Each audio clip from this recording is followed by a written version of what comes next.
Today we're making some gluten-free buns with red lentils. It takes just a few simple ingredients, and at the end I'll show you some different variations. Just like our other red lentil recipe, we're going to pre-soak our red lentils. You want to soak them for at least 3 to 4 hours or overnight if you can. I'm just going to cover this and let this sit, and we're going to come back to it the next morning. So all we're going to do is we're going to drain off our soaked lentils, and then we're going to add them to a food processor. So this is a no-knead recipe. It's only got a couple of ingredients. We're using red lentils, we're using some psyllium husk, and some baking powder. So let's get the lentils into the food processor. I'm using my big one here. You can use whatever size. It should fit in a medium food processor as well. Or you can easily cut this batch size in half. Then we're going to add our water, and we're going to run the food processor until it's nice and smooth. I stop a couple times to scrape down the sides just for the lentils that have stuck to the sides. Once it's nice and smooth, we're going to stop the food processor and we're going to sprinkle in the rest of our ingredients. So we're going to sprinkle in our psyllium husk, and then our baking powder, and then some salt.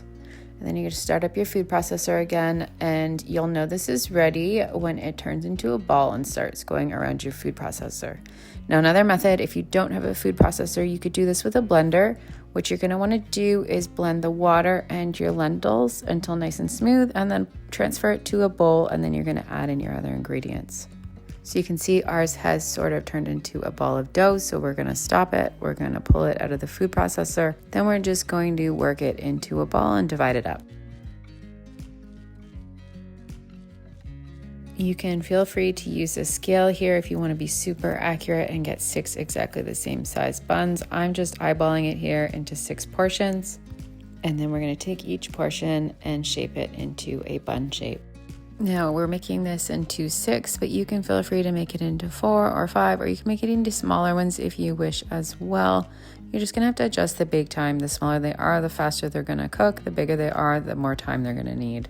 Once you're happy with the shape of all your buns, we're gonna put them on a baking sheet lined with parchment paper, and we're gonna pop them in the oven. These size, with making 6 buns, I'm baking them at 350 for 50 to 60 minutes. But like I said, if you divide them into smaller ones, you can bake them for a little less, and if they're bigger, bake them for a little more. They're gonna feel a little lighter after they're baked, kind of like if you've made the 3-ingredient flatbread. It starts out very dense and heavy, and when it's done baking, it's a lot lighter. And they'll also have a nice crusty exterior. And as with almost all gluten-free breads, you're going to want to let these fully cool before you slice into them. I was making these to use as sort of slider buns for my dinner. Yes, they do take a while to bake, but there's very little prep work, and it's quick to fire in the oven while you're making something else. And they also freeze super well too. But what I like to do is I like to pre-slice them and then stick a little piece of parchment in between the 2 halves before I freeze them. That way it's easy to pop them apart and defrost and toast them. And here are some other tests that I ran for you, those of you that are going to ask what else you can sub. This is a red lentil batch. This is a mix of red lentils and quinoa, and this is a strictly quinoa batch. So you can follow the exact same process and recipe. I found you just need to add a little more water to the quinoa one. And what I also liked is to press them really flat, almost into a flatbread, to give me more surface area for toppings, or simply use it like a naan bread to dip in curry or soup.